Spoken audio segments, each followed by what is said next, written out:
Well, a lot of coaches have been on my staff, have gone different places. Players got into broadcasting. Some of that stuff leaks out there. So we're changing the presentation of our offense. Really excited about the diverse staff that we've hired. Terminology will be different. Formations will be called differently. And we're going to run some different kinds of plays, but we can't be too specific today because we really aren't sure who we have on our roster.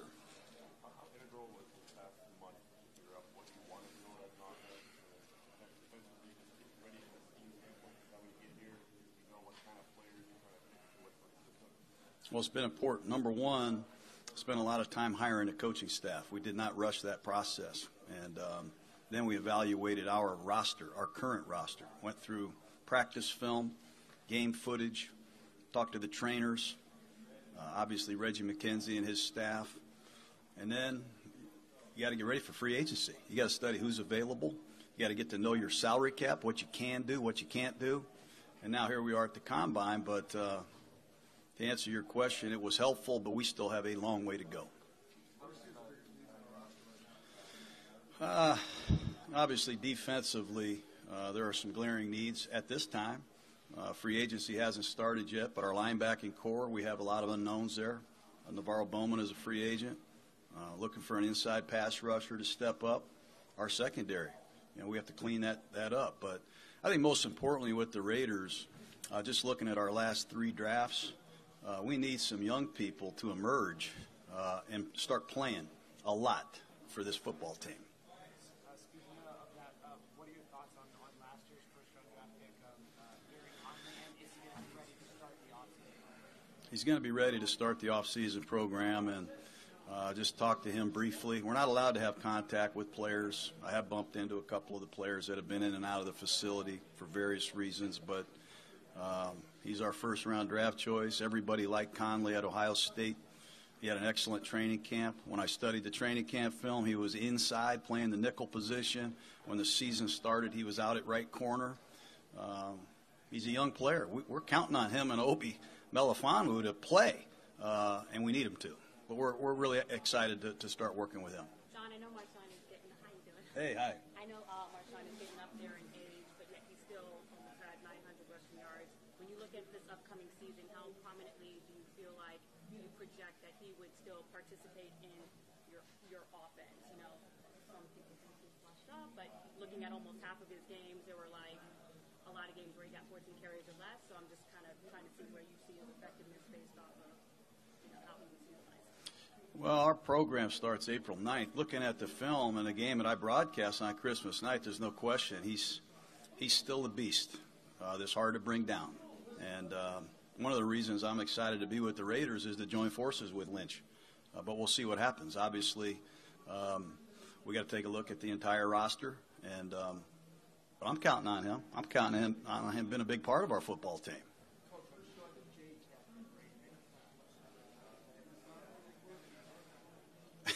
Yeah. Well, I got Paul Gunther from the Bengals, so got a lot of respect for my brother, obviously, and a lot of young coaches that are doing great. Sean McVay, Coach of the Year, the NFL, was on my staff. Kyle Shanahan's doing great. It was really cool seeing a lot of those guys walking around, and if they can find time for me, if they can fit me in while I'm in Indianapolis, hopefully they can answer some of my questions. Why did you go after Gunther? Well, it goes back from my days visiting Jay in Cincinnati, getting to know that coaching staff. Zimmer was the defensive coordinator. Gunther was the linebacker coach. I thought that was an excellent staff that Marvin Lewis had. And every time I had the Bengals in Monday Night Football, I was always impressed with the way he coached on the field, taking advantage of the time in pre-practice, post-practice, and what he got done with Vontaze Burfict, Vinny Ray. Very impressive. We're excited to have him. Well, it's a lot different because you're not allowed to have any interaction with the players. And, I've always complained about that since the new CBA came in place. A lot of players would come to see me in Tampa to get their football fix. So you're not allowed to have contact with these guys. But what's most discouraging to me is we've got to make some decisions on our roster, on salaries, on players and their futures, and you can't even meet them. you're not allowed to. I don't know these guys. I've never coached them. I've never met half of them. So that's been very, very difficult for me, and I've been emotional about it at times.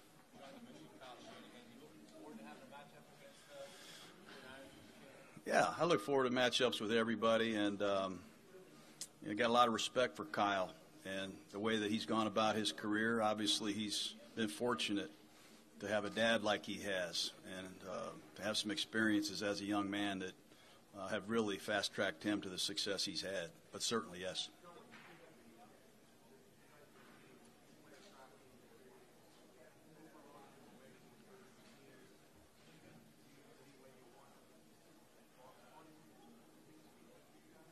Are you talking about the analytics, the GPS, all the modern technology? Man, I'm trying to throw the game back to 1998. Really, as a broadcaster, I went around and observed every team, asked a lot of questions, took a look at the facilities, how they're doing business.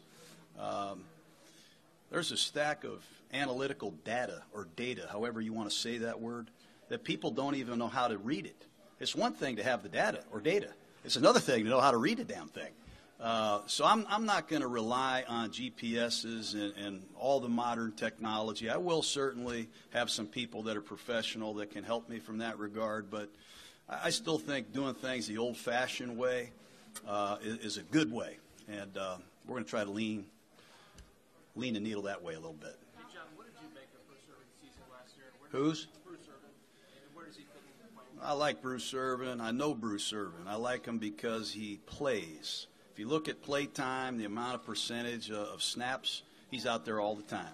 He played through a back problem early in the season, and I really think he's playing a difficult position because he's really an edge player. And when you ask him to play over the tight end or over the offensive tackle at his size, you can get beat up.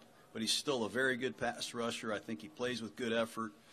We just need to get him some help so he can do the things that he does the best more often.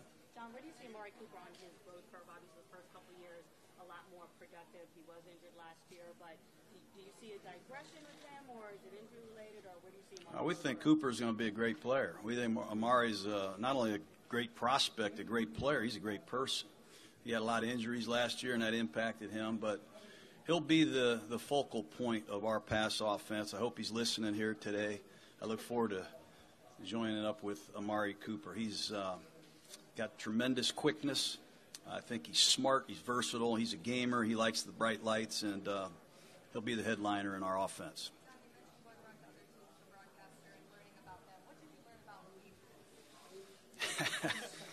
Oh, man, I'm envious of the Patriots. I really am. The Patriot way, finding players that are versatile, finding players that can adapt on a weekly basis to win a game. They don't care how they beat you either. They're not afraid to use the 60-minute clock to beat you in the final seconds, and they're not afraid to blow you out either. But they can morph themselves into a two-back team. They can come out with 5 receivers and play no-back formations. It's just a pleasure to watch them adapt every year to the new rules and to the new men on their roster and on their coaching staff. And it all starts with Belichick and Tom Brady, certainly, but the people behind the scenes there deserve a lot of credit. Hey, Jon, you spent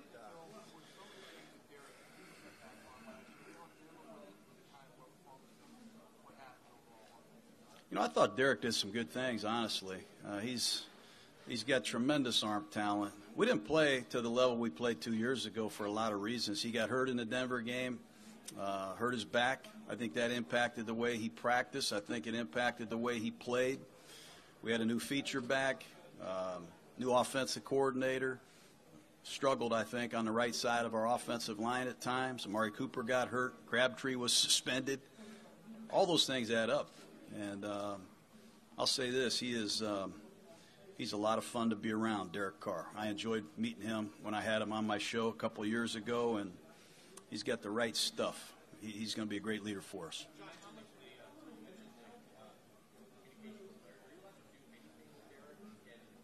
No, nope. Yeah, it's frustrating. Yeah. Well, you have to. You obviously have to change a little bit.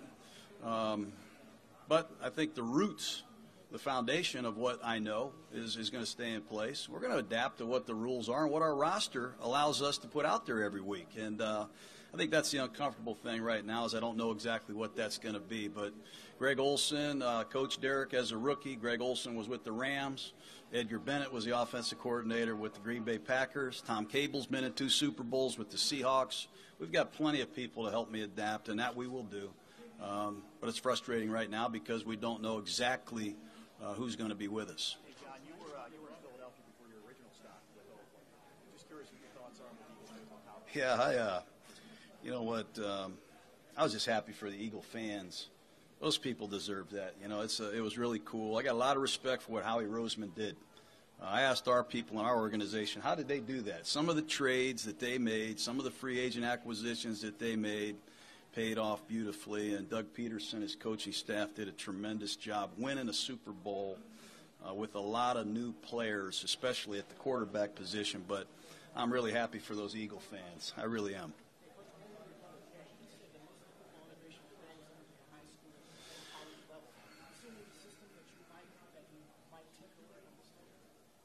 Yeah, Plant High School in Tampa. I might put their playbook in. No, I don't know. I think you study, you learn from everybody.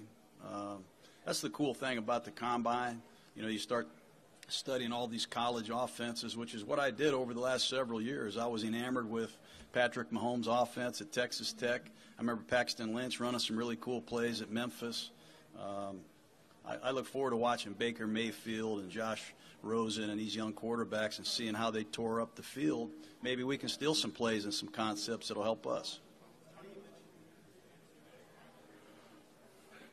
Yeah, that's to me is very special. I remember being here, seeing Marty Schottenheimer across the field and Mike Shanahan and Junior Seau and the Chargers, and I'm just thrilled to be back in the AFC West, certainly, but with the Raiders.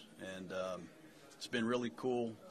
Not many people get a chance to go back and do it a second time, and it's a neat story for me, but I want to take advantage of the opportunity, and I know I have a lot to prove.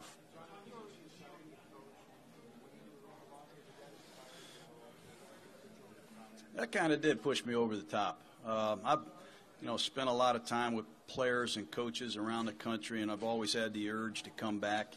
But being on the field that night with Brad Johnson and Brooks and Rondé Barber, Joe Jurevicius, it did push me over the edge, and you only live once. So here I am.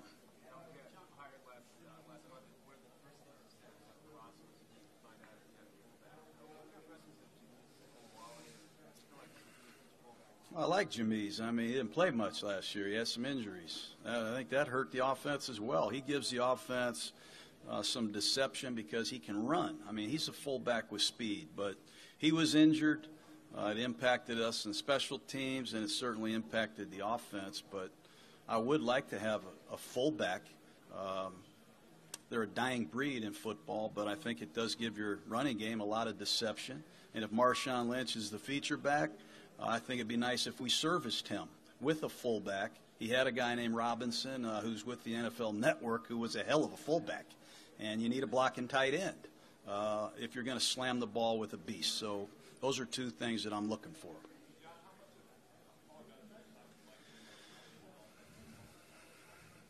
Well, I think their defense is a problem. I think the Bengals are blessed with a lot of really good personnel. And they've had a middle of their defense, I think, has been strong, obviously, with Geno Atkins and Burfict and Reggie Nelson when he was there at a high level, and a lot of first-rounders that allowed them to do a lot of cool things in the secondary. But I do like the pressure package. They don't always bring it. Matter of fact, they don't blitz a lot, but the illusion of pressure is a problem.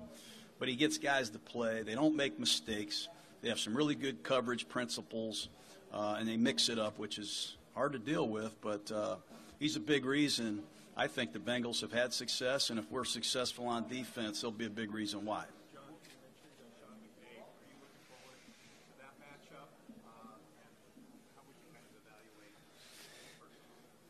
Well, his first season, Coach of the Year, man. I mean, you can't do much better than that. He turned that franchise around. He energized them, got the young quarterback to play well. Gurley had a fantastic season. Their offensive line stayed healthy. They're fortunate, too, in some ways. And, he got a great staff together, which is a credit to him. You know, usually the coaches that win are able to compile really good coaching staffs. I think everything he did, everything he touched worked, and it's a credit to him, and I'm looking forward to competing with him for sure.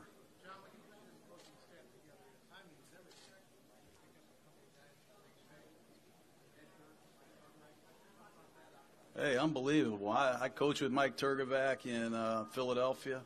I know what kind of coach he is. I competed with Turgevac when he was the defensive coordinator of the Carolina Panthers. For him to be available was shocking to me, and I gobbled him up as soon as possible. And I coached Edgar Bennett at Green Bay. He won a world championship as a player. He won a world championship as a coach with Aaron Rodgers. And I was shocked, I'm stunned, and I'm very happy to have both those guys. And they'll be a big part of where we go with our football team. Two more questions, guys. Pardon me? Well, he's the best coach. One of the best coaches I've ever worked with. Obviously, he was the assistant head coach for me in Tampa. He coached two positions. He coached special teams. I let him coach the running backs. I even let him put together the meal that we served our players on the airplane. He did it all for me, and I wanted him back. He's a great leader, great teacher, and his standards are very high, and we're very happy to get him as well. What's that? I do. I like the camaraderie of it all. I get to, see a lot of you people that I know that I haven't had a chance to see for a while. Also get to fraternize with the coaches from around the league, and it's your first opportunity to see what kind of players we have in this draft. So I'm going to be a part of the interview process at night into the late evening, and I might be out after curfew a few times this week. I got a free pass from my wife, so look forward to seeing you guys. Last question, Michael. Yeah. Well, he's on the team. I mean, like I said, I'd love to coach all these guys. I mean, it's a big reason I was excited to get here. So we'll let you know. We'll keep you updated as we gain more information. I'm going to get a chance to meet with their agent. Obviously, April 9th, I'm allowed to officially start talking to these guys. So Reggie McKenzie has a press conference later today at 12:30. I'm sure he can update you on a lot of the contractual matters. Good. Yeah.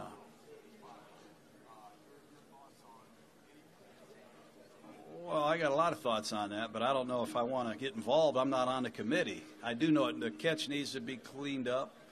And interference, should it be challengeable?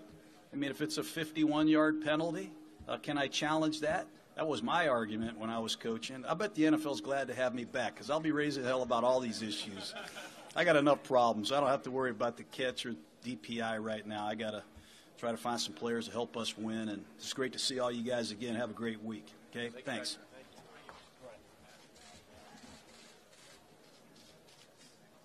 I'm going to tell you something, man. If you guys don't know how big a win that was, you'll know tomorrow. It's a hell of a win. It's a team effort. Offense, defense, special teams. Now, the effort was outstanding. Yes, outstanding.